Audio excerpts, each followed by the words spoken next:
Hello. Welcome back. Welcome all. My name is Aman and you're watching Psychologic.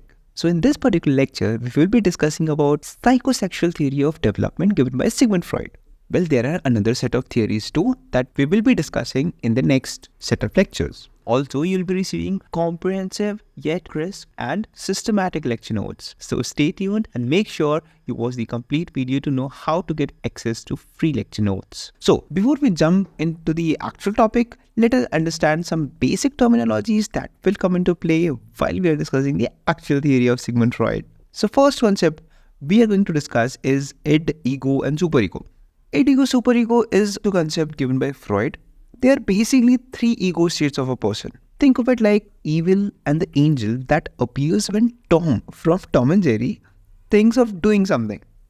Freud believed that id, ego, superego are in constant conflict and it's the ego which balances out the other two. Id works on instant gratification. उसको चाहिए कि जो मुझे चाहिए वो तुरंत हो जाए. Instant gratification, मुझे चाहिए तो चाहिए. Now, superego tells us what is really right, what is morally correct. But it's ego who finds a middle ground. Ego is us. Example, a 12-year-old kid named Raju was in a crowded temple. When he was passing by the crowd, he saw an expensive smartphone lying there. There's this voice that whispered, Raju, pick it up. Guess whose voice was that? Yes, it was id's. Because id needs instant gratification and it works on pleasure principle. Id का कहना था कि मुझे वो phone चाहिए. He didn't think about right, he didn't think about wrong, he just thought about pleasure. कि मुझे तो वो चाहिए. Again, a voice whispered, Raju, no, don't do it. That's wrong and you might get caught when the owner comes to pick it up. Guess whose voice was that? Yes, it was superego's. And our superego works on the moral principle. उसको पता होगा कि ये गलत है और ये मैं नहीं करूँगा. Moving on. A voice again said, we will wait for some time and we'll see कि कोई आ रहा है या नहीं. And let's see what we should do. मतलब तब सोचेंगे कि उसको उठाना है या नहीं. तो यहाँ पर क्या हुआ? यहाँ पर ego found a middle ground. Now let's understand it with another example. Suppose a teacher, he doesn't like a kid क्योंकि वो बहुत rude है. So जब एग्जाम का टाइम आया और वो टीचर पेपर चेक कर रही थी, उसके अंदर से एक आवाज़ आई. इड ने कहा कि fail him. He is really a bad person and he does not deserve to pass the exam. Now superego says, that's wrong, don't do it. And this time the ego, which is us, decides to go with the superego's decision. तो वो हम होते हैं, वो ego होता है हमारा जो decide करता है कि क्या यहाँ पर सच में सही है और क्या गलत है. Sometimes ego might not be able to find a middle ground. Not the ego is able to decide to whom it should listen to. It, according to Freud, develops anxiety. इसी की वजह से एंजाइटी होती है future में और इसी की वजह से हम डिफेंस मैकेनिज्म अडॉप्ट करते हैं. Well that's a topic of another lecture.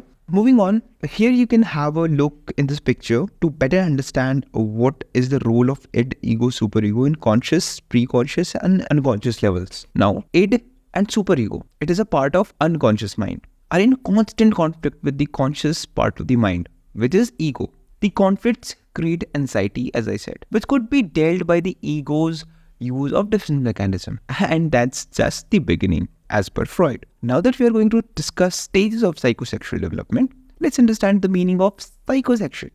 आखिर ये psychosexual क्या भला है भला? So, psycho, it's obviously related to psychology or mind. Sexual, something pertaining to sexual instincts, desire or behaviors. Freud believed children to have sexual desire right from their born. Freud का ये कहना था कि एक इंसान अपनी पूरी लाइफ बहुत सारे स्टेजेस से गुजरता है. इसके कारण फ्यूचर में उसकी पर्सनैलिटी शेप होती है. हर एक स्टेजेस से जब आप गुजरते हो तो आपको डिफरेंट प्लेजर की रिक्वायरमेंट होती है. फिर जैसे ही आप नेक्स्ट स्टेज में एंटर करते हो तो आपकी प्लेजर की प्रेफरेंस चेंज हो जाती है. हर एज रेंज पे फोकस ऑफ प्लेजर वेरी करता है. हर एक स्टेजेस के लिए अलग अलग एरोजेनस जोन होते हैं. अब यहाँ पर एरोजेनस जोन का मतलब क्या होता है? Erogenous zone are nothing but the area of pleasure. जैसे ओरल स्टेज में एरोजेनस जोन या फिर एरिया ऑफ प्लेजर माउथ होता है. जब बच्चा रोता है तो हम उसे पेसिफायर देते हैं ताकि वो सक करे, उससे प्लेजर फील हो और उससे वो चुप हो जाए. लेकिन जब वो बड़ा होता है तो पेसिफायर से काम नहीं चलता, उसे कुछ और चीज़ चाहिए होती है. इन केस एक पर्टिकुलर एज में वो पर्टिकुलर टास्क फुलफिल प्रॉपरली नहीं कर पाता तो आगे फिक्सेशन होती है. अब यहाँ पर फिक्सेशन से मेरा मतलब क्या है? Fixation is nothing but getting stuck in a particular stage. How? उस स्टेज में अगर कोई क्राइसिस होती है या मे बी किसी और रीजन से उसकी डिजायर फुलफिल नहीं हो पाती है, तो आगे चल के वो उसी प्लेजर को किसी और चीज से कलेक्ट करने की कोशिश करेगा. We'll understand it better when we discuss the stages. Before we move forward, let's quickly go through the terminologies again. मैंने बताया हर इंसान कुछ स्टेजेस से गुजरता है. हर स्टेज पे एक एरोजेनस जोन होता है जिससे हम प्लेजर डिजायर करते हैं. अगर किसी रीजन से वो पर्टिकुलर स्टेज फुलफिल नहीं होती है तो फिक्सेशन होता है और हम आगे आने वाले टाइम पे वही सेम प्लेजर किसी और चीज से पाने की कोशिश करता है. So let's get started with the first stage, that is oral stage. It begins at birth till the age of 1 year. Here, the erogenous zone would be mouth. This stage is majorly ed-driven. During the oral stage, the infant's primary source of interaction occurs through the mouth.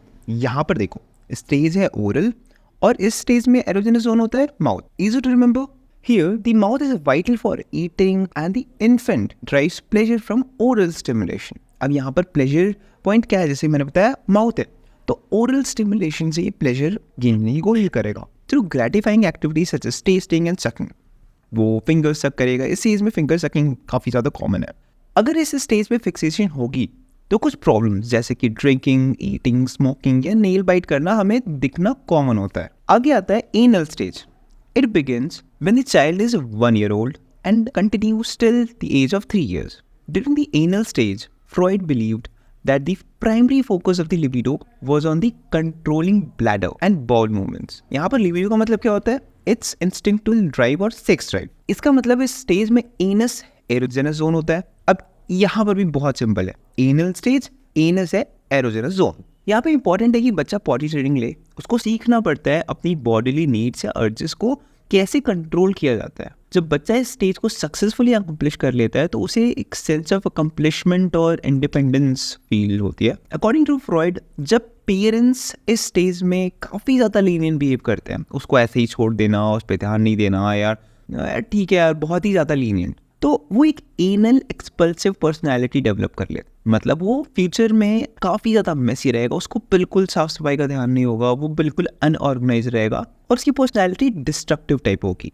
और अगर parents ज़्यादा strict होते हैं या फिर उसकी potty training बहुत जल्दी स्टार्ट कर दी जाती है तो फ्रॉइड का ये मानना था कि वो एनल रिटेंटिव पर्सनैलिटी डेवलप कर लेगा, जहाँ पर इंडिविजुअल बहुत ज़्यादा ऑब्सेसिव हो जाता है चीज़ों को लेकर. उसको ऐसी नहीं, उसको चीज़ें ऐसी ही चाहिए and he would be very particular about his choices. So moving on to phallic stage. It begins when the child is 3 years old and continues till the age of 6 years. यहाँ पर erogenous zone genitals होता है, which means in the phallic stage, the primary focus of the libido is on the genitals. At this stage, children learn the difference between males and females. Freud also believed that boys begin to view their fathers as rival for mother's affection. Weird, right? यहाँ पर हम दो terminology से familiar होंगे, Oedipus complex और electro complex. Oedipus complex is for boys and electro complex is for girls. Oedipus complex describes these feelings of wanting to possess the mother and the desire to replace the father. However, the child also fears that he will be punished by the father for these feelings. इसको Freud ने castration anxiety का नाम दिया था. फिर आता है electro complex. It has been used to describe a similar set of feelings, लेकिन ये लड़कियों के लिए होता है. आगे आते हैं लेटेंट पीरियड.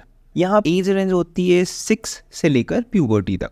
यहाँ पर एरोजेनस जोन की बात एसेस नहीं की गई है. क्यों? क्योंकि during this stage the super ego continues to develop while the id energies are suppressed. यहाँ पर इड सप्रेस हो गया रहता है and children develop social skills. वहाँ पर सोशल स्किल्स सीखते हैं, वैल्यूज सीखते हैं, रिलेशनशिप्स फॉर्म करते हैं. लेटेंट पीरियड में एक बच्चे की सेक्शुअल एनर्जी रिप्रेस्ड और डोमिनेंट हो जाती है. As with the other psychosexual stages, Freud believed that it was possible for children to become fixated or stuck in this phase. अभी यहाँ पर अगर कोई बच्चा फिक्सेट करेगा तो क्या होगा? हो सकता है वो आगे आने वाले टाइम में मेच्योर ना हो पाए पूरी तरह से, फिजिकली नहीं, emotionally. Fixation at this stage can result in immaturity and inability to form fulfilling relationship as an adult. इस स्टेज में हो सकता है कि लोग मेच्योर ना हो और फुलफिलिंग रिलेशनशिप ना बना पाए एज एन एडल्ट. फिर नेक्स्ट स्टेज है और लास्ट स्टेज है जेनिटल स्टेज. ये प्यूबर्टी से लेकर आपकी पूरी लाइफ कंटिन्यू होती है. यहाँ पर एरोजेनस जोन बेसिकली होता है कि आप सेक्सुअली कैसे मैच्योर हो रहे हो, आपकी सेक्सुअल इंटरेस्ट कैसे मैच्योर हो रहे हो. मतलब ऑब्वियसली यहाँ पर जो एरोजेनस जोन होता है वो जेनिटल्स होते हैं। इस पर्टिकुलर स्टेज में लिबिडो फिर से एक्टिव हो जाता है। During the final stage of psychosexual development, individual develops a strong sexual interest in the opposite sex. This stage begins during puberty but lasts throughout the person's life. अगर सारे stages successfully complete हो जाते हैं तो एक individual की well balanced life होगी. The life of the individual would be free from any anxiety. Unlike many of the earlier stages of development, Freud believed that the ego and superego were fully formed and functioning at this point. इसका मतलब होता है कि basically आपका super ego और आपका ego इस particular time तक fully develop हो गया होता है. To understand the topic better, let us go through a couple of questions. You can answer the following question in the comment section. So here's the first question. On which stage is Robert fixated given that he was breastfed for an extended period of time, sucks his thumb or fingers and chew on his nails or pencils? He's also more demanding of attention and affection. The next question is, given that Sam developed a fear of horses after witnessing a horse collapse in the street, that Freud believed that it was a displacement of his fear of his father, who he saw as a rival for his mother's affection. Which stage of psychosexual development is Sam fixated at? To get the complimentary lecture notes, make sure to check the link given in the description. And if you have any doubt, you can mail us at ourpsychlogic@gmail.com. We'll reply to you as soon as possible. In the next lecture, we are going to discuss the following topics. Thank you. Stay tuned. Stay happy.